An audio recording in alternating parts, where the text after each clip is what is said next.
네, 여러분 안녕하십니까. 제주와 미래 정책 토론의 송종훈입니다. 요즘 제주 경제를 보여주는 각종 지표들이 빨간불입니다. 고공행진을 보이는 물가는 떨어질 줄을 모르고 코로나 엔데믹 이후 제주를 찾는 관광객 수마저 줄면서 제주 경제가 휘청거리고 있는데요. 게다가 부동산 경기 침체와 지방 세수 감소로 인해 제주도정의 재정 여건도 녹록치가 않은 상황입니다. 저희 제주와 미래 정책 토론에서는 위기의 제주 경제, 이 돌파구는 없는지, 그리고 체질 개선을 어떻게 해야 하는지 앞으로 연속해서 토론해 나갈 계획입니다. 오늘은 그 첫 번째 시간으로 제주 경제를 진단해보고 이대로 괜찮은 건지 집중 점검해보도록 하겠습니다. 이 자리에 김동욱 제주대학교 명예교수 나와주셨습니다. 안녕하십니까? 네, 안녕하십니까. 네, 고봉현 제주연구원 연구위원님 나와주셨습니다. 안녕하십니까? 안녕하십니까. 김동욱 교수님, 요즘 제주 경제 지표들이 어렵다는 소식뿐입니다. 물론 우리나라 경제는 그 3고, 고물가, 고금리, 고환율로 인해 가지고 국가, 기업, 가계 재정에 빨간불이 들어와 있는 상태인데요. 특히 제주는 이제 관광객까지 줄면서 올 한해 더욱 힘든 한 해를 보이고 있는 것 같습니다. 본격 토론에 앞서서 올 한해 제주 경제를 큰 틀에서 한번 진단을 좀 해주시죠. 네, 그렇습니다. 보통 우리가 경제 상황을 얘기할 때 가장 기본적인 지표가 고용률, 실업률을 얘기합니다. 그런데 지금까지 제주도는 다른 타 지역에 비해서 고용률, 실업률은 거의 1위이고요. 2023년 7월 데이터가 봐도 실업률이 1.4%로 가장 낮습니다. 그리고 고용률은 69.5%로 또 전국 타 시도에 비해서 가장 높은 수준이고요. 그래서 이제 고용률하고 실업률만 보면 제주도 경제가 정말 문제가 없다, 최고로 잘 나가고 있다고 느끼겠지만 사실은 이 고용률하고 실업률을 계산하는 방법에 문제가 좀 없잖아 있습니다. 물론 이 고용률하고 실업률을 계산하는 방법이 ILO에서 지정하는 방법에 의해서 산출하고 있지만 거기에 나와 있는 그 계산 방법에 의하면 소위 말해서 농사에 종사를 하게 되면 농사의 부양가격도 좀 더 취업으로 인정을 하기 때문에 우리 제주도같이 한 15% 이상의 1차 산업에 종사하신 분들이 많은 이런 산업 구조를 갖고 있는 경우는 자연스럽게 이 고용률도 높게 보이고 또 실업률도 높게 보이는 겁니다. 특히 또 청년 실업률도 가장 낮다는 거죠. 다른 데는 한 10% 가까이 되는데요. 저희들이 5.5%거든요.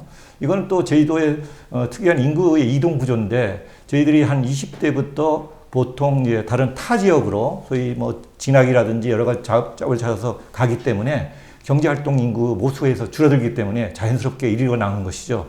그래서 이제 이걸 보면 경제 상황은 좋다고 하지만 우리가 경제 성장률을 보면 2017년도 사드가 생기면서 2018년도부터 경제 성장률이 마이너스를 기록을 했었습니다. 그리고 또 2018년에도 마이너스, 2020년에도 마이너스 6.4%가 돼 있거든요. 그리고 2021년도는 겨우야 1.2%의 경제 성장률을 보이고 있어서 지금 이제 한 재작년도부터 우크라이나 전쟁을 하면서 여러 가지의 원물 가격들이 물가 상승이 되면서 또 세계 경제가 어려워지면서 또 미중 간의 어떤 경제 무역 마찰이 생기면서 참고라고 그래서 뭐 고물가, 고금리, 고환율 때문에 여러 가지 국내 경제에 영향을 미치고 또 국내 경제가 또 제주 경제에 미치고 또 사드가 풀리면서 더 잘 될 거라 생각했지만 또 이 2년 동안에 갖춰졌던 어떤 그 관광객 수요들이 제주도를 아닌 다른 타 지역으로 또 외국으로 빠져나가서 제주도같이 관광객하고 이 경제 성장하고 맞물려 가는 데서는 제주도 경제는 굉장히 어려움을 지금 보이고 있다 이렇게 말씀을 드릴 수가 있습니다. 예. 물론 국내 상황이 녹록치 않다 보니 이제 제주도 역시 그 외부 영향을 안 받을 수가 없을 텐데요. 그렇다 하더라도 이 다른 지역에 비해서 더 타격을 받는 것 같습니다. 실내로 이제 부동산 PF라고 하죠. 제주와 대구에서 올라오는 사업 계획서는 보지도 않고 바로 쓰레기통으로 이제 직행한다는 말도 있는데 고봉현 연구위원님께서는 올 한해 제주 경제 어떻게 진단해 주시겠습니까? 네, 우선 큰 틀에서 제주 경제는요. 코로나19의 경제 위기를 지나오면서 경기가 빠르게 회복되는 흐름의 성장 경로를 보여왔습니다. 그런데 작년이죠. 2022년 하반기부터 고물가, 고금리, 고환율이라는 신3고의 영향이 있었고요. 그리고 국내 경기 둔화 요인과 함께 재정 긴축 등의 영향이 복합적으로 작용하면서 제주 경제 전반에 걸쳐서 경기 회복세가 꺾이는 등 하강하는 모습을 보이는 것이 사실입니다. 그렇다고 경기가 완전히 꼬꾸라지는 그런 모습을 보이는 건 아니고요. 완만한 하향 곡선을 그리고 있다는 것이 현재 제주 경제 실정이라고 할 수 있겠습니다. 실물 경제적인 측면에서 살펴보면요. 2023년 올해 제주 경제는 해외여행 수요 증가에 따른 내국인 관광객 감소 영향으로 인해서 관광 관련 서비스업 중심으로 부진한 걸로 보여지고요. 그리고 특히 그 국내 경기 둔화 및 그 대내외 경제 여건 악화 등의 영향으로 인해서 그 농림업이라든지 제조업 중심의 생산이 부진했고요. 그리고 소비, 투자, 고용 등 제주 경제 전반에 걸쳐서 지난해보다 부진한 모습을 보인 것으로 평가가 됩니다. 작년 연말에 이제 그 저희 연구원에서 올해 2023년 경제 성장 전망을 했었는데 그때 수치가 1.6% 내외 수준이 될 걸로 이제 전망을 했습니다. 지금 현재 상황으로 봐서는 이 수치가 크게 변동은 없을 것 같고요. 이 수치의 수준이 이제 2021년 같은 경우는 성장률이 1.2% 성장을 했습니다. 그리고 2022년 성장률은 2.7%로 지금 전망이 되고 있는데요. 그러니까 2021년보다는 높은 수준이고 22년보다는 낮은 수준의 수치의 수준이라고 일단 보여집니다. 네, 이상입니다. 네, 그럼 지금부터 각종 경제 지표들을 살펴보도록 하겠습니다. 김동 교수님, 먼저 지역 내 총생산 GRDP나 이 소득 부분은 어떤지 좀 분석 좀 해주시죠. 예, 그 지역 내 총생산, GRDP라고 얘기하는 것은 1년 동안 제주도의 경제활동의 결과치라고 이야기할 수가 있습니다. 아직 이제 2022년 결과치는 이제 추정치로만 나와 있지 공식 수치가 없어서 2021년까지 데이터를 분석해 보면 2014년도에는 전국 17개 시도에서 한 14위 정도를 했었습니다. 그리고 이제 가장 높은 때가 2016년도, 2017년도가 17개 시도에서 한 10위 정도를 했었거든요. 그런데 2021년도는 14위, 최근 한 10년 사이에 가장 낮은 수준으로 GRDP가 계산이 됐습니다.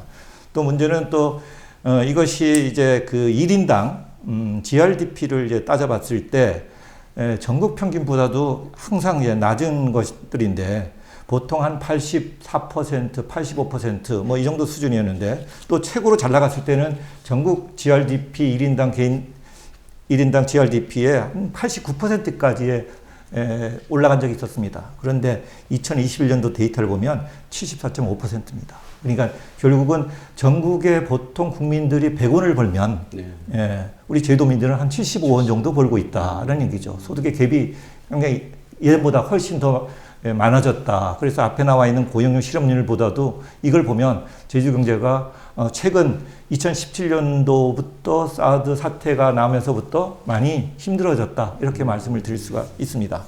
우리가 보통 GRDP도 있지만 소위 1인당 지역 총소득이라는 게 있습니다. GRDP라는 것은 지역 내에 있는 그 생산량을 이야기하고 있지만 총소득은 밖에 나와 있는 그 소득까지 다 포함을 하게 되면 조금 높이 올라갑니다. 그리고 1인당 개인소득, 소위 말해서 정부 지출을 뺀, 기업과 정부 지출을 뺀 순수한 민간들이 벌어들이는 것은 굉장히 낮습니다. 순수하게 제주도민들이 벌어들이는 1인당 개인소득은 전국 17등입니다. 그러니까 이제 결국은 1인당 지역 총소득은 13인데 1인당 개인소득은 17이라는 것은 그만큼 제주도의 민간 베이스의 경제활동은 굉장히 조금 부진했다. 이렇게 말씀을 드릴 수가 있습니다.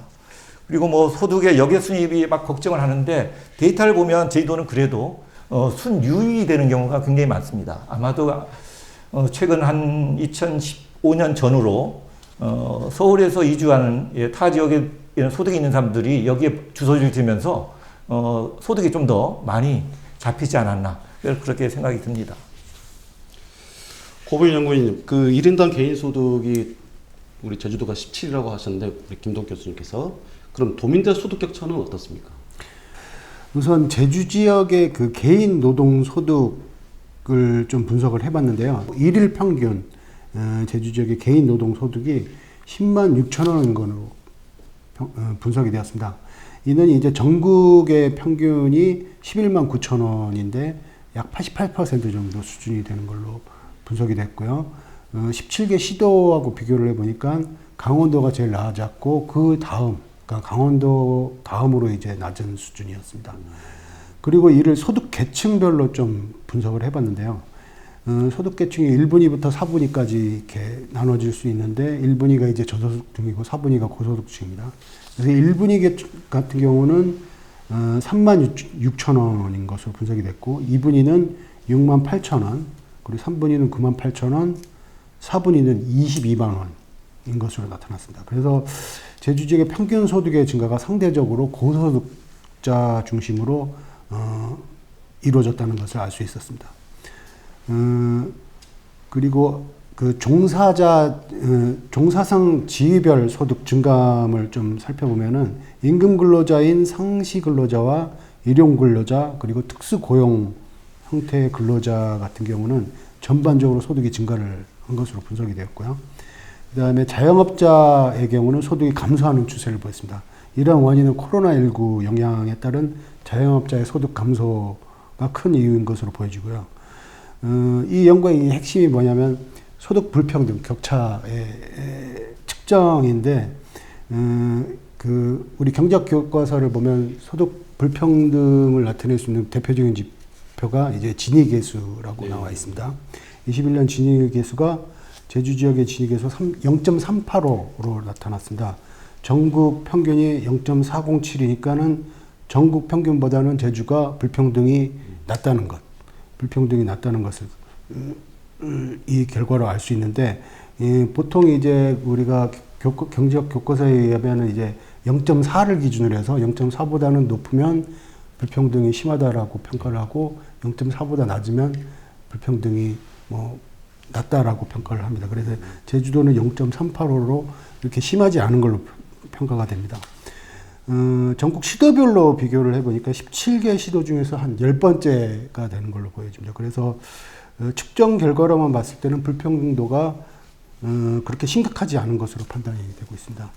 그리고 그 코로나19 전후에 진위계수가 어떻게 변화됐는지를 좀 보니까 코로나19 전국 같은 경우는 19년에 0.397에서 21년에 0.407로 불평등 수치가 이제 증가를 했는데 제주도는 19년에 0.411이었습니다. 근데 21년에 0.385로 오히려 감소했다라는 것은 통상 우리가 생각했을 때 경제 위기가 되고 나면 불평등이 더 심한, 잘 사는 사람은 더 잘 살고 못 사는 사람은 더 못 살게 되지 않을까라고 생각이 드는데 제주도는 오히려 반대로 나타났습니다. 그 원인을 좀 분석을 해보니까 오히려 소득 재분배보다는 전반적인 소득 수준이 낮아져서 평준화되지 않았나라는 그런 원인으로 좀 유추해 볼 수 있을 것으로 생각이 됩니다. 김덕 교수님, 그 불평등이 낮아졌다는 건 어떻게 보면 이제 소득에 대한 만족도가 오히려 높아졌다는 걸로도 해석이 되는데 이걸 어떻게 좀 해석을 해야 되겠습니까? 예, 제가 흥미로운 이제 그 보고서를 통계청에서 이제 찾아봤는데요. 제주도가 사실은 그 비정규직 근로자 비율이 전국에서 가장 높습니다. 그리고 소득 수준도 굉장히 좀 제일 낮은 편에 속합니다. 그럼에도 불구하고 이 소득에 대한 주관적 만족도를 조사를 했는데 제주도가 가장 높습니다. 제주도가 매우 만족하고 약간 만족이 29.8%고요. 그럼 매우 만족만 해도 전국이 3.0%인데 제주도는 4.8%입니다. 그러니까 소득이 낮고 비정규직인데도 왜 이렇게 만족을 할까? 저도 굉장히 많이 고민스러웠는데 아까 우리 이제 고 박사님이 말씀하셨지만 사실은 진위기수의 이게 왜곡된 이 해석이 정말 중요합니다. 제주도에는 근로소득이 적습니다. 그런데 자산소득이 다른 데보다 굉장히 높습니다.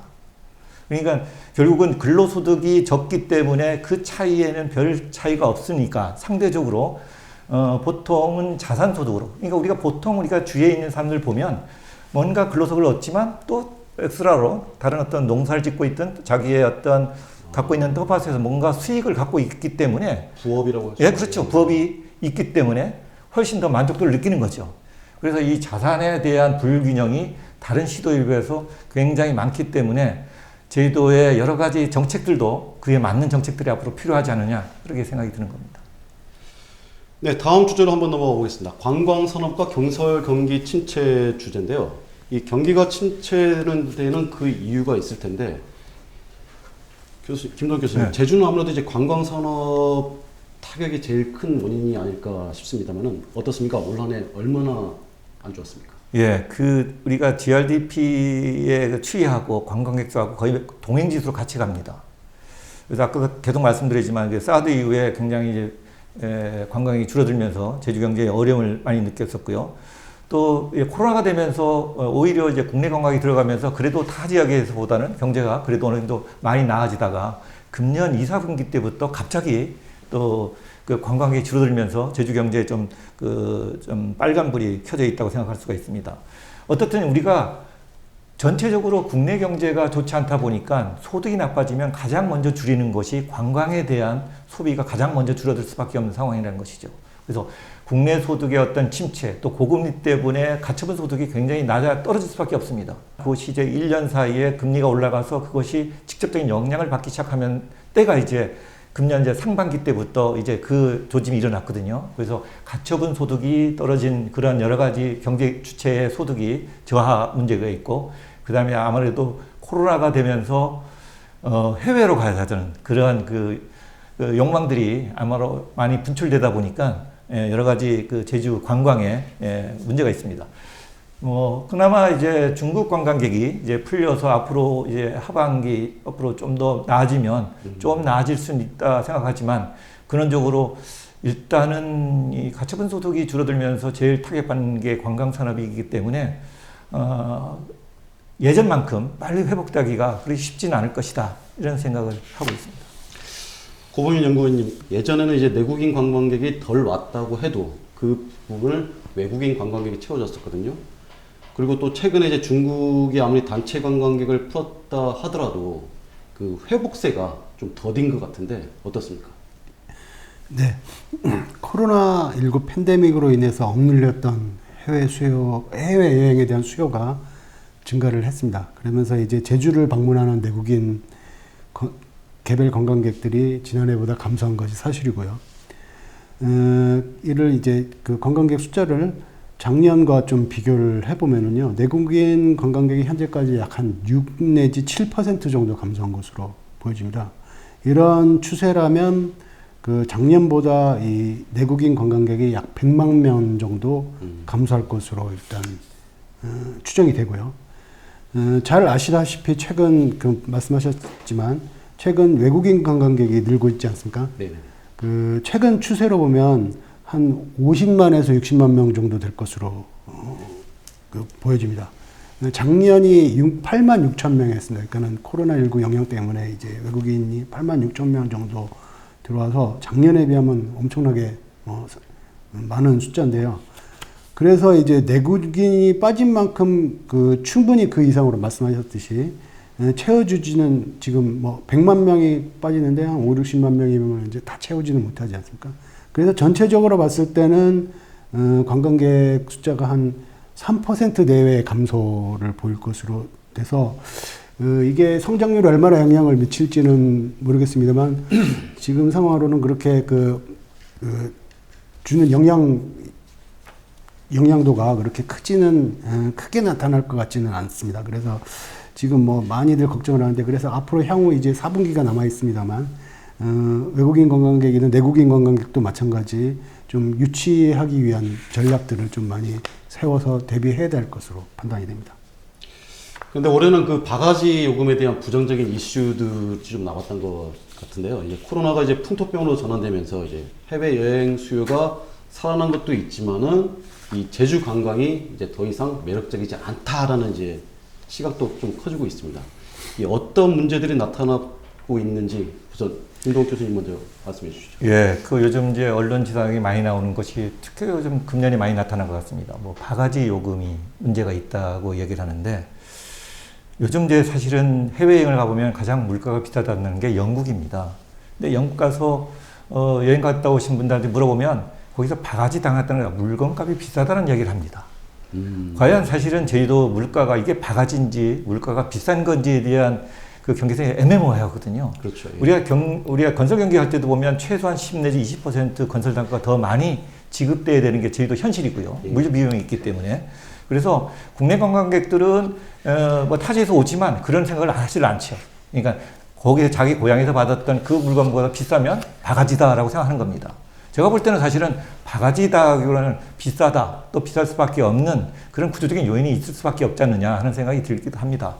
그래서 제가 이참에 우리 제주도에서 그 소위 물가지수도 하고 있지만 아마 이번에 제주연구원에서 아마 그런 제안도 이제 뒀는데 관광물가지수를 우리 제주도 자체에 만들었으면 좋겠다는 거죠. 그러니까 제주도의 소위 숙박, 음식업 이런 관광에 관련된 그러한 주요 요소들을 좀 집합해서 타 도시, 그 다음에 또 아니면 해외하고 비교를 해서 물가지수를 좀 관리를 했으면 좋겠다. 그러니까 좀 구체적인 제도만의 관광 물가지수를 좀 만들어서 과연 올랐는지 안 올랐는지 이런 것들을 한번 제도 자체를 관리하는 것이 좀 맞지 않을까. 전혀 저는 물론 일부 바가지도 할 수는 있겠습니다만 그건 일부 현상이지 전체적으로는 뭐 비쌀 수밖에 없는 요소 있잖아요. 요새도 보면 저희들이 점심 먹을 때도 보면 육지보다 좀 멀지만 그럴 수밖에 없는 그런 경제적인 구조. 제 분들은 의견이 그렇게 생각하고 하지만 다른 분들은 예원 사람들은 그렇게 생각 안 했거든요. 해외 물가에 대해서는 인정을 합니다. 그렇죠. 바게다가는 하지 않습니다. 영국이 얼마나 비싸지 않습니까? 햄버거 하나에 15,000원입니다. 그죠. 그런데 그걸 바게다가 생각하지 않습니다. 당연히 지급해야 될 돈이고 또 그 상황이 그 경제가 그러한 구조가 되기 때문에 그런 원가가 나온 것이고 저희도 마찬가지라는 것이죠. 당연히 이제 물 건너왔기 때문에 훨씬 더 비쌀 수밖에 없는 것이고 또 이러다 보니까 이런 거에 대한 인식, 그러니까 국내 관광객들도 해외에 대해서는 뭐 그런 이야기는 않고 저희도 와서 무조건 비싸다, 아니 바가지당했다는 이야기를 하는데 바가지당했다는 말은 제가 동의하기 힘들다 이렇게 제가 말씀드릴 수 있습니다. 고봉현 연구위원님은 어떻습니까? 예, 뭐 교수님 말씀하신 그 저 관광 물가 지수 하는 관리해야 되는 부분들은 전적으로 저도 같은 생각을 갖고 있습니다. 예, 저는 이제 제주 관광공사에서 이제 작년 올해 이렇게 조사한 결과를 좀 인용을 해보면요, 제주 관광 물가는 항목별로 비싸다는 인식은 좀 있었습니다. 조사 결과에 의하면요. 그런데 이제 전반적으로 관광 물가에 대한 만족도는 높게 나타나고 있었고요. 그리고 국내 주요 관광 지역과 비교를 해보았는데 고물가에 대한 인식은 비슷한 수준이었고요. 물가 만족도는 가장 높게 나타났습니다. 그래서 제주 관광, 고물가, 바가지 요금에 대한 평가를 해보았는데 물가는 이제 물가가 높은 항목을 좀 뽑아 보니까 렌터카라든지 골프 등과 같은 이런 항목에서 가격 탄력성이 높은 그런 항목 중심으로 발생하고 있는 것으로 조사가 되었습니다. 오히려 이 비수기의 할인 경쟁이 심하지 않습니까? 그래서 이제 정상 요금에 대한 그 가격 불만과 그리고 업체 입장에서는 이제 재무 상태 악화, 그리고 그럼으로써 이제 서비스의 질 하락과 같은 그 악순환이 되풀이되고 있는 것으로 나타났습니다. 그래서 제주 관광 물가의 정책 방향을 좀 이런 것들을 좀 종합해서 봤을 때 이제 정책 방향을 조금 고민을 해봤는데요. 철저한 품질 전략으로 나가야 되지 않겠느냐라는 말씀을 드립니다. 즉 관광객이 충분히 지불할 의향이 있는 고품질 서비스를 제공을 해야 되고요. 우리 제주도 입장에서는. 그래서 제값을 받는 그런 고품질의 제주 관광이 될 수 있도록 모든 정책 방향이 추진될 필요가 있지 않을까라는 생각이 듭니다.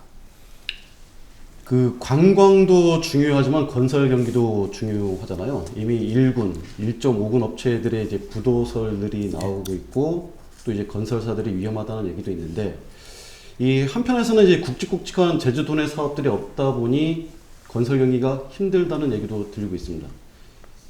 연구위원님께서는 올 한 해 어떻습니까? 네, 건설업의 경우는 과거 같은 경우 좀 보면은 그러니까 제주도 경제가 이제 좀 성장하기 전에는 이제 그 공공부 부분에 그 공공에서 발주하는 그런 건설 수주액들이 비중이 컸었습니다. 그런데 이제 건설 경기가 이제 붐이 일었던 게 이제 지난 2011년부터 17년까지 예. 제주 경제가 이제 고성장기를 이끌었지 않습니까? 그 이후부터는 이제 건설 경기를 우리가 판단할 때는 민간 부분의 건설 경기가 제주 지역의 전체 건설 경기를 어떻게 좌우하는지에 대한 영향을 가장 크게 미치고 있다고 할 수 있겠고요. 그래서 올해 같은 경우는 이제 이런 기준에서 좀 살펴보면 잘 아시다시피 이제 전국적으로 부동산 경기가 둔화되는 바람에 제주 지역에도 그 미분양 주택이 급속히 증가를 했습니다. 그 영향으로 인해서 민간 부분의 건설 투자가 급격히 줄어들었고요. 여기에다가 그 정부의 SOC 예산 감소가 있었고, 그리고 최근에 이제 재정 여건 악화로 인해서 제주도의 예산 지출 조정이 있었지 않습니까? 이런 게 이제 불가피하면서 그나마 양호했던 공공 부분의 수주가 내년에는 위축될 가능성까지 제기되고 있는 상황입니다. 잘 아시겠지만 이제 제주도는 지방교부세 배정이 감소하고 지방세 수입도 이제 부진함에 따라서 금년에 이제 사업 예산의 10% 정도 감축할 계획이라고 합니다. 이러한 영향은 이제 내년까지 이어질 것으로 보여지고요. 이런 상황에서 이제 아까 사회자께서 말씀하셨듯이 건설자재 가격 상승이나 고금리 등으로 인해서 건설업체의 채선성이 약화되고 있는 것은 어제 오늘 일이 아니라고 할 수 있겠습니다. 그래서 올해도 건설 경기는 부진 흐름이 지속된 것으로 일단 평가가 됩니다. 이 도민분들이 체감하기에는 이제 주택 경기도 침체였던 것 같은데 이 집값 하락은 물론 이제 거래 자체가 줄었지 않습니까? 김도욱 교수님이 지금 주택 거래량은 얼마나 되나요? 국토교통부하고요. 그다음에 그 한국부동산원에서 이제 이런 통계들을 많이 이제 만들어냅니다. 지난 8월에 전국의 주택 매매 거래량이 전월 대비, 그러니까 7월 대비 7.1%, 전국 수준의 7.1%가 증가됐고요. 또 전년 동월 대비는 45.2%가 증가됐습니다. 전국적으로 보면 그런데 제주도에 있는 주택 매매 시장은 1년 전보다도 30%가 감소가 됐거든요. 굉장히 다른 타 지역에 비해서 이 주택 경기는 굉장히 암울한 그런 현상을 이제 보이고 있다, 이렇게 말씀을 드릴 수가 있고요. 또 미분양 주택도 이제 마찬가지입니다. 거래량뿐 아니라 미분양도 지난 8월 말 기준으로서 한 2,422호가 미분양이 됐다고 합니다. 역대 최대라고 이야기를 하고 있습니다. 그래서 이게 좀처럼 그 회복될 기미가 보이질 않고요. 또 하나는 가장 문제가 되는 것은 이제 준공 후 미분양된 것이 가장 악성적인 주택 거래거든요. 그것이 이제 제주도가 같은 경우에는 전월 대비 한 9.0% 증가가 됐습니다. 그러니까 이제 준공되어도 미분양이 더 많이 생기는 그런 상황이라서 굉장히 문제가 생기고요. 그 다음에 여러 가지 대출금리가 상승하다 보니까 건설업자가 부담해야 될 금융비용이 굉장히 많이 기하급수 쪽으로 많이 늘어가서 여러 가지로 또 만약에 또 그 사고자 하는 수요자 입장에서도 대출받기가 이제 쉽지 않는 그런 상황이라고 말씀을 드릴 수가 있습니다. 그러니까 대출을 받더라도 고금리이기 때문에 함부로 집을 구입하지 못하는 그런 상태라서 아직 이제 금리가 뭔가 안정이 되지 않은 한 여러 가지로 주택을 공급하는 사람이나 주택을 사고자 하는 사람들이나 전부 다 망설여서 서로 거래가 잘 이루어지지 않을 가능성이 좀 높다. 당분간은 그렇게 될 수밖에 없다. 아마 이 금리가 아마 내년 상반기까지는 가지 않을까. 지금 뭐 전체적으로 국채금리가 계속 올라가는 현상이거든요. 시중금리보다도 지금 국채금리가 더 올라가고 있어서 뭐 심지어는 이제 8%까지도 이야기가 나오고 있는 상황이기 때문에 소위 상반기보다도 훨씬 더 나빠지는 이제 금융 환경이기 때문에 제주도의 주택 경기는 당분간 좀 오래 가지 않을까 그렇게 생각이 듭니다. 교수님, 제주도 내 주택 공급률은 어느 정도가 됩니까? 그러니까 제가 왜 이런 질문을 드리냐면은 이게 제주도 정주 인구는 그대로인데 네. 주택만 이제 계속 늘어나다 보면은 어쩔 수 없이 미분양은 이제 계속 이어지는 게 아닌가 싶어서요. 네. 글쎄, 우리 제주도 같은 경우에는 세컨하우스 개념들이 굉장히 많단 말입니다. 사실은 여기 건설에서 착공하는 것들이 사실은 외지 사람들을 타겟 대상으로 해서 만든 그런 그 시골의 타운하우스들이 굉장히 미분양이 많습니다. 그러니까 제주도민한테 판매하려고 하는 보통 뭐 10억, 20억이 가까운 큰 돈이 드는 그런 주택들을 많이 만들었거든요. 그래서 아마도 지금에 나와 있는 것들은 제주도민들이 살 수 있는 그러한 조건의 주택도 아닌 거죠. 이제야 뭐 몇 개 이제 단지가 지금 뭐 개발을 한다고 하지만 이미 착공된 것들은 제주도민을 상대로 하는 게 아니라 외지 사람을 상대로 하기 때문에 그 금액도 크기 때문에 미분양 해소가 그렇게 쉽지 않을 것이고, 물론 이제 뭐 주택 수로 따지면 1인당 주택 수는 훨씬 제주도가 높게 보이지만 실질적으로는 타지 사람들이 세컨하우스 개념들이 뭐 근래 한 5년, 10년 사이에 굉장히 많이 붐이 불었지 않습니까? 그래서 주택수는 인구수보다 훨씬 더 많지만 실질적으로 제주도민이 갖고 있는 주택은 그렇지 않을 것이라는 생각이 듭니다. 고봉현 연구원님, 그 악성으로 분류되는 중공업 미분양도 심상치 않다고 이야기하는데 그럼에도 불구하고 주택 가격은 쉽게 내려가지 않는 것 같아요. 그 첫째 원인으로는 아무래도 이제 건축 비용 증가 때문인 것 같은데 그러다 보니 서민들이 느끼는 주택 가격은 여전히 비싼데 뭐 제주도에서 아파트가 10억 넘어가는 게 이해를 못하겠다라는 분도 계시거든요. 어떻습니까? 미분양 주택이 이제 많이 양상되는 원인은 부동산 경기 침체 영향도 있지만은 높은 분양가가 한몫하는 원인도 있다고 보여집니다. 그래서 공공 부분에서 이제 이런 어려운 그 건설사 입장만 고려를 해서 이제 무조건 이렇게 사들이는 것도 이제 한계가 있다고 보여지고요. 근본적인 부분에서부터 이거는 좀 고민을 많이 해야 될 것 같고, 그래서 분양가 인하를 통한 건설사들의 자구 노력도 동반될 필요가 있다고 일단 생각이 됩니다. 예. 이번엔 그럼 가계대출 쪽으로 한번 넘어가 보겠습니다. 고봉현 연구원님, 이 가계대출 사정 올 한 해 더 힘들어졌죠? 네, 최근 제주 지역의 이 가계대출, 가계부채 이 추이를 보니까 2021년까지 이제 계속 쭉 증가하다가 2022년 이후에는 감소 추세를 보이는 것으로 나타났습니다. 그래서 지표만 봤을 때는 좀 괜찮아진 거 아니냐라고 판단할 수 있겠는데요. 좀 자세히 좀 들여다보면 지금 현재 23년 기준으로 봤을 때 이제 23조 원 정도 기록을 하고 있습니다. 가계부채가. 그런데 이제 자세히 들여다보면 가계부채 규모가 이렇게 결코 낮은 수준은 아니라고 할 수 있겠습니다. 즉 지역경제 규모를 좀 고려를 같이 해보면 역시 여전히 높은 수준으로 평가된다고 할 수 있겠고요. 이러한 가운데 최근 경기둔화 및 대출금리 상승으로 인해서 차주의 원리금 상환 부담이 높아지고, 그리고 부동산 등 자산 가격의 하락으로 인해서 부채에 대한 대응 능력도 저하되고 있었습니다. 그래서 이제 가계부채 부실 우려가 증대되고 있는 실정이라고 할 수 있겠는데요. 그래서 이제 가계부채에 대한 리스크 관리 필요성도 점차 커지고 있는 상황이라고 할 수 있겠습니다.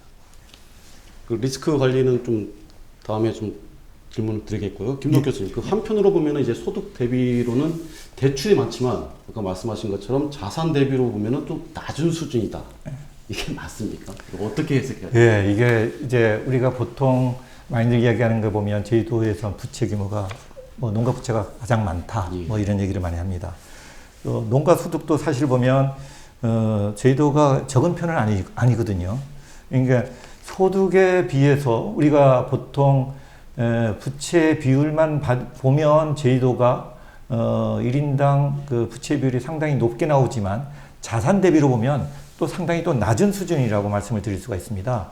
그래서 농가 부채 같은 경우에는 제주도 같은 경우에는 한 이제 9,100만 원 정도가 되어 있고요.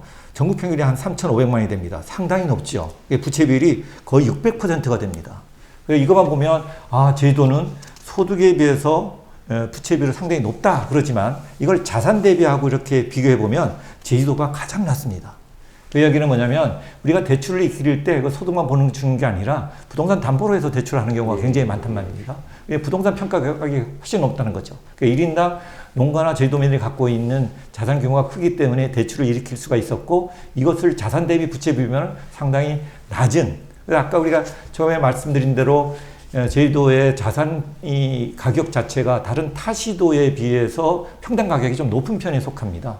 그러다 보니까 여러 가지 정책적으로 왜곡되는 그런 정책도 나오게 돼 있죠. 어떻든 간에 뭐 가구당 자산 대비 부채 비율은 뭐 12.6% 정도 되는데 전국에서 가장 낮고요. 이런 것들이 어떻게 이제 관리를 해야 되느냐 하니까 결국은 이 자산에 대한 이제 그 관리를 불평등, 이게 나중에 소위 말해서 복지 혜택하고도 연결되는 부분들이 있습니다. 물론 자산이 많아서 좋을 수도 있지만 자산 때문에 소득이 없는데도 불구하고 기초수급에서 탈락되든지 또 이런 여러 가지 그 사회적인 문제가 일어날 수밖에 없거든요. 그래서 이러한 그 자산에 대한 어떤 평가액을 우리 제주도가 직접 관리할 수 있는 그러한 길이 없느냐. 물론 그 전에 계속 해양문화중앙부처에 제주도 자체에서 관리할 수 있는 그걸 권한을 달라고 요구했지만 아직은 중앙부처에서 관리하는 상황이기 때문에 그 과표를 소위 그 자산의 값어치를 우리가 마음대로 할 수 없는 상황이라서 좀 문제가 없지 않아 있습니다. 고봉현 연구원님, 아까 말씀하신 가계부채 리스크 다시 한번 좀 점검해 주십시오. 네, 그 LTI라고 하죠. 그 소득 대비 가계부채 비율을 보면은 이제 다른 지역보다 제주도가 좀 높은 것으로 나타나고 있습니다. 연령별로는 이제 고령층에서 그리고 소득 수준별로는 저소득층에서 상당히 높은 것으로 이제 분석이 되고 있는데요. 한편 이제 제주 지역 가계부채에서 그 취약 차주가 차지하는 이제 비중은 5.3%로 전국 평균과 이제 비슷한 수준인 것으로 나타납니다. 그런데 이제 취약 차주가 전체 가계부채 차주 수에서 차지하는 비중은 6.8%로 전국이 6.4%보다 높은 것으로 나타났습니다. 또한 잠재적인 그 취약 차주수 비중은 2023년 현재 18.9%로 전국에서 가장 높은 수준이 있는 것으로 분석이 되었습니다. 향후 실물 경기 회복 지연이라든지 높은 금리 상황 등이 지속이 될 것으로 이제 예상이 되고 있는데요. 그런 그 대내 여건이 개선되지 않는 그런 경우에 이러한 취약 차주들의 그 채무 상환 부담이 증가를 할 수밖에 없겠고요. 그러면서 이제 가계부채 부실 위험이 증대될 수밖에 없는 것으로 보여집니다. 따라서 이제 결국에는 취약자주에 대한 적절한 관리 및 대책이 필요할 것으로 보여지고요. 중장기적인 측면에서 봤을 때는 이제 고령층 등 소득 기반이 취약한 계층 중심으로 소득 여건이 개선되도록 다양한 정책적 노력이 필요할 것으로 보여집니다. 김덕 교수님, 그 사실 가계도 어렵지만은 이 지역 살림도 어려운 실정이잖아요. 네. 이 정부에서 내려오는 교부금도 줄고 세수도 줄면서 제주도정도 어쩔 수 없이 이제 긴축 재정이 불가피한 상황인데 얼마나 어려운 상황입니까? 예, 지금 이제 그 국가에서 이야기하고 있는 내년 세수가 한 40조, 한 38조, 40조 정도가 세수 결손이 난다고 생각합니다. 예, 그 중에서 뭐 아시다시피 지방교부세가 19.24%가 지방자치단체에 배분되고요. 그 중에 또 3%가 제주도로 오게 되는데 그게 이제 아직 그 확실히 추계가 왔다 갔다 하긴 하지만 한 3천억 내외가 세수 결손이 난다고 얘기하고 있습니다. 그렇다고 제주도 경제가 지방세가 그때만큼 많이 증가가 되지 않을 것 같으니 아마 지금 제주도에서 이제 지출 구조도 어느 정도 이제 생각을 하고 있고 물론 오늘 언론상에 나온 건 뭐 구체적인 뭐 지출 구조는 없다고 얘기하지만 사실은 예산이라는 것은 전년도 예산에 비해서 최소한 3, 4% 올라가야 예전 예산 정도의 편성이거든요. 왜냐하면 인건비라든지 여러 가지 것이 올라가고 있기 때문에. 그래서 전년도 예산의 정도로 예산을 편성할 것 같은 그런 시그널을 보내고 있는데 그거는 결국은 상대적으로 전년도 예산보다는 훨씬 더 떨어졌다 이렇게 말씀을 드릴 수가 있습니다. 그래서 지방세 세수도 아직은 이제 별로 전망이 별로 밝지가 않고요. 또 국가 세수는 더욱더욱이 더 그렇고 제주도같이 재정자립도가 35% 있는 수준이면 특히 이제 지방교부세가 3%로 해서 한 2조 돈을 받는 제주도 입장에서 3천억의 그 세수 결손은 굉장히 좀 아마 내년도 예산 짜는데 여러 가지 고심이 있고 아마 지방채를 발행하려고 생각하고 있는 것 같습니다. 아쉬운 것은 사실은 작년도 예산을 편성을 할 때 통화재정 안정기금을 한 1,000억을 사용했거든요. 사실 그때보다도 지금을 사용했어야 되는데 하는 그런 아쉬움은 없지 않아 있습니다. 고봉현 연구원님, 그 제주의 주력 산업인 관광과 농업에 의존하는 지금의 산업 구조를 좀 많이 개편해야 한다는 얘기가 많습니다. 이 코로나 이후에 디지털화가 가속화되고 있는데 이런 환경에서 제주는 어떻게 산업 구조를 좀 개편해 나가야 될까요? 네, 지금 말씀하셨듯이 제주의 주력 산업은 농업하고 관광입니다. 과거 이제 그 제주 경제를 쭉 이렇게 지탱해왔던 그 주력 산업이 이 농업과 관광이 지탱해왔던 건 사실입니다. 근데 이제 2010년 이후에 그 농업과 관광의 양대 산맥에 조금씩 그 지각 변동이 일어나기 시작했는데요. 다시 말하면 이제 산업 구조의 다양화가 일어나기 시작했던 겁니다. 완전한 다양화가 일어나지는 않았고요. 이 2010년 이후부터 아까 말씀드렸듯이 2011년부터 17년 이 제주 경제가 이제 제2의 도약기가 있었는데 이 시기에 있었던 가장 큰 변화 중에 하나가 제주 지역의 신산업이 태동하기 시작했다는 것으로 저는 좀 그런 시각으로 좀 바라보고 있는데요. 즉 ICT로 대변되는 이제 4차 산업혁명 관련된 정보통신업, 그러니까 우리 통계청 분류 산업 기준으로 봤을 때는 정보통신업 산업의 이 비중이 2013년에 이제 2.7%였습니다. 근데 2017년에는 6.9%로 엄청나게 많이 그 비중이 제주도 전체 경제에서는 큰 비중을 차지하지 않지만 산업적인 성장적인 측면에서 봤을 때는 이 시기에 이 정보통신업 관련된 업종들이 많이 늘었다는 것입니다. 그러나 이런 흐름은 이제 코로나19를 맞이하면서 약간 좀 충격을 받아가지고 최근에 잠시 이제 주춤하고 있는 상황이라고 할 수 있겠고요. 이런 상황에서 제주 경제의 산업구조 개편에 대한 논의 아주 매우 시적절한 이슈라고 판단이 되고, 이거는 이제 뭐 1, 2년 우리가 노력한다고 해서 되는 문제가 아니고 좀 더 이제 장기적인 안목에서 길게 내다보고 그 로드맵을 착실히 만들어 가면서 실행을 옮겨야 성공이 가능하다고 할 수 있겠습니다. 이게 뭐 산업구조 개편이 뭐 어제 오늘 얘기도 아니고요. 이제 계속 그동안 제주도정에서 추진해왔었지만 잘 안 됐던 부분이라고 할 수 있겠습니다. 그래서 지금 현재 이제 민선 8기 도정에서 추진하고 있는 상장기업 육성 유치 정책이라든지 뭐 신산업, 그러니까 우주산업이라든지 뭐 수소 에너지 산업 등과 같은 이런 것들을 육성하겠다는 이런 정책 등은 이제 산업구조 개편이라는 큰 틀에서 논의될 수 있는 중요한 이슈라고 일단 판단이 됩니다. 김동욱 교수님, 그 전임 도정에서도 이제 블록체인 특구나 이 4차 산업 관련한 사업들을 추진해 왔었지만은 이렇다 할 성과를 보이지 못했습니다. 이 제주의 미래 산업, 이 잠깐 추진하다 마는 게 아니라 이 발굴하고 나서도 안정적으로 성장시키기 위해서는 또 어떤 노력이 필요할까요? 이거 역대 우리가 이 산업구조에 대한 이야기를 가장 한 15년 전에 이야기했던 것 같습니다. 그때 FTA가 오면서 FTA 대응 산업전략이라는 이제 종합계획도 만들었었는데, 제가 그때 산업구조 전략에 관련 총책임자로서 대외경제연구원하고 이제 작업을 했던 기억이 납니다.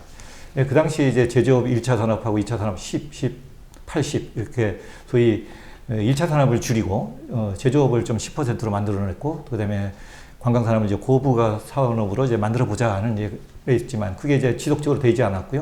나중에 특별자치도가 들어서면서 특별자치도법에 ITBT, 그 외에 또 나중에 CT가 생겼고요. 그다음에 교육, 그다음에 그때 뭐 교육도 이제 산업으로 이야기해요. 교육 산업이 뭐 산업이냐 아니냐 이런 논란도 없잖아 있고요. 또 의료도 의료 산업이냐 아니냐이기 때문에 제도에 여러 가지 갈등 요소가 됐던 기억이 납니다. 그러니까 사실은 IT나 BT나 CT 같은 것들이 과연 모든 다른 지방자치단체도 다 하고 싶어하는 업종인데 구체적인 타겟 대상이 별로 없었던 것입니다. 그러니까 제주도의 어떤 지리적인 여건을 감안한, 또 제주도가 갖고 있는 자원에 기반 둔 그런 산업으로 발전됐어야 되는데 그러지 못해 갖고 이제 앞으로 나가지 못했던 것 같습니다. 그래서 이제 요즘 이제 민선 8기가 들어서면서 나오는 게 뭐 그린 수소, 그 다음에 우주 항공에 관련된 그 다음에 그 모빌리티에 관련된 이야기가 나오는데, 사실 우주 산업 같은 경우는 그 전에 우리가 우주 발사 기지 같은 것들을 우리가 저쪽으로 유치하려고 하다가 좀 저쪽으로 이제 다른 데로 갔었는데 좀 아쉬운 면이 없잖아 있습니다. 이제 플로리다가 보면 플로리다 케네디 그 우주 항공 보면 그 우주 발사체가 전시가 되어 있고요. 굉장히 관광지로서 곽광을 받고 있거든요. 저희들도 물론 항공 우주 박물관이 있지만 외형적으로 참 좀 뭔가 뜬구름 없는 그런 느낌이 많이 들거든요. 그래서 우주 발사체도 하나 밖에 전시해 놓고 이렇게 하면 더 멋진 그런 그 관광 자원이 되지 않았을까 하는 생각이 들고요. 왜 제주도가 다른 이런 관련 연구소나 그런 데서 관심을 갖느냐. 제주도 위치적으로 충분히 관측하기가 가장 좋은 데라고 했기 때문에, 다른 데도 우월적인 지위를 갖고 있기 때문에 하고 싶어 했던 거거든요. 그러니까 그런 것들이 다른 데 하지 못하는 것들은 우리가 해야 된다는 거죠. 그래서 지금 이제 항공우주에 관련된 얘기가 많이 나오는데, 당연히 한번 시도해 볼 필요가 있는 것이고요. 왜냐하면 다른 데도 할 수 없는 우리의 지리적인 이점 요소가 있기 때문에 그렇습니다. 그 외에 또 갖고 있는 이 물 자원에 대해서도 우리가 고민을 해봐야 될 것 같습니다. 에비앙이 지금 매출액이 전에 한 2조 가까이 되는데, 우리 삼다수가 3천억, 4천억 정도 되질 않거든요. 충분히 세계적으로 점점 뻘 수 있는, 그 다음에 용암해수 단지에 나와 있는 부산물까지 따지면 충분히 해야 될 것들이 굉장히 많다고 생각합니다. 그러니까 결국은 뭐냐면 남들하고 경쟁해서 지역적인 차별성이라든지 어떤 그런 우월적인 요소에 기반을 둔 향토 산업이라고 보통 얘기를 하는데, 그런 데에 있는 그러한 ITBT 연결된 사업들을 하는 것이 맞지 않겠느냐. 그전에는 그런 목표 없이 ITBT 그대로 들어왔었습니다. 그래도 우리가 다음 카카오가 들어왔지만 실적으로 우리가 얻은 게 하나도 없거든요. 결국은 판교가 들어서면서 모든 핵심 인력들은 다 판교를 가버리고 지금 그에 대한 평가가 전혀 없습니다. 너무 아쉬운 소리죠. 그때만 해도 지금 카카오 판교 정도만 됐어도 제주도는 소위 자회사 반개 기업군이 형성이 되면서 정말 좋은 기업들, 또 그 다음 카카오 때문에 다른 기업들도 들어올 수 있는 산업 생태계가 조성될 수 있는데, 그게 도정이 바뀌면서 또 특별자치도에 대한 어떤 동력원이 떨어지면서 별로 관심을 안 갖고, 그러다 보니까 IT 같은 거는 제주도 아니라도 다 될 수 있다, 이런 것들 때문에 아마 그런 것 같습니다. 네, 오늘은 저희가 제주 경제의 지표들을 진단해 봤는데요. 이 당분간은 어려움이 예상됩니다만은 이런 위기를 기회로 삼을 수 있어야 하지 않겠습니까? 이 오늘 토론을 마무리하면서 이 제주 경제가 앞으로 어떻게 나아가야 하는지 마지막으로 한 말씀씩 해주십시오. 우리 고병현 의원님. 경제는 항상 사이클이 있습니다. 국가 경제든 지역 경제든 우리 가정 경제까지 봤을 때 좋을 때가 있으면 이제 안 좋을 때가 있고요. 이것을 비즈니스 사이클이라고 하는데요. 경제가 좋을 때는 경제가 이제 나쁠 때를 대비해서 대안을 준비해 놓는 게 중요하고요. 지금처럼 경제가 안 좋을 때는 각 경제 주체들이 고통을 분담하고 조금씩 허리띠를 졸라매면서 어려운 시기를 견뎌낼 수 있는 지혜가 필요하다고 보여집니다. 제주도민 여러분 모두들 힘내시기 바랍니다. 김도혁 교수님. 저는 산업구조에 대해서는 인위적인 재편은 조금 안 했으면 좋겠다는 생각이 듭니다. 인위적인 재편보다는 새로운 사업에 대해서 제도적으로 서포트할 수 있는, 타지방자치단체보다도 우월적인 인센티브를 줄 수 있는 그런 제도적인 요건을 만들어줘서 상대적으로 더 많은 투자가 이루어질 수 있게끔. 2017년도부터 제주도 투자가 굉장히 거의 제로 상태입니다. 신고냈지만 실제 도착액은 거의 전무하다시피 투자가 감소가 됐고요. 또 제도 같은 경우에는 우리가 GRDP를 했을 때 소비 투자가 상당히 중요한 목표를 차지하는데, 지금 투자가 너무 미약합니다. 그래서 투자를 소위 우주 항공 산업에 관련된 투자 유치를 어떻게 할 것이냐, 어떤 인센티브를 더 파격적으로 줄 것이냐, 이런 데에 대한 고민들이 제도적으로 좀 뒷받침되어야만 제도가 좀 새로운 또 산업 구조로 좀 가는 길목이지 않겠느냐, 시작이지 않겠느냐, 그렇게 생각이 듭니다. 네, 맞습니다. 이 관광객과 세수가 줄어 제주도정은 전례 없는 초긴축 재정을 해야 하고, 얼어버린 부동산 경기와 고물가 상황도 나아질 기미가 보이지 않으면서 이 마른 걸레를 더 짜야 하는 상황. 오늘 토론을 보시면서 내내 답답함을 느끼지 않으셨을까 모르겠습니다. 그렇다고 위기를 그저 바라볼 수만은 없겠죠. 이 변화가 있는 곳에 문제가 발생하고 새로운 기회가 열린다고 했습니다. 다음 토론에서는 오늘 살펴본 제주 경제의 지표들을 바탕으로 어떻게 하면 제주 경제의 체질을 건강하게 가져갈 수 있는지, 그리고 성장 동력 사업들은 어떠한 게 있는지 점검해보는 시간을 갖겠습니다. 제주와 미래 정책 토론, 오늘은 여기서 마치도록 하겠습니다. 지금까지 손종훈이었습니다. 감사합니다.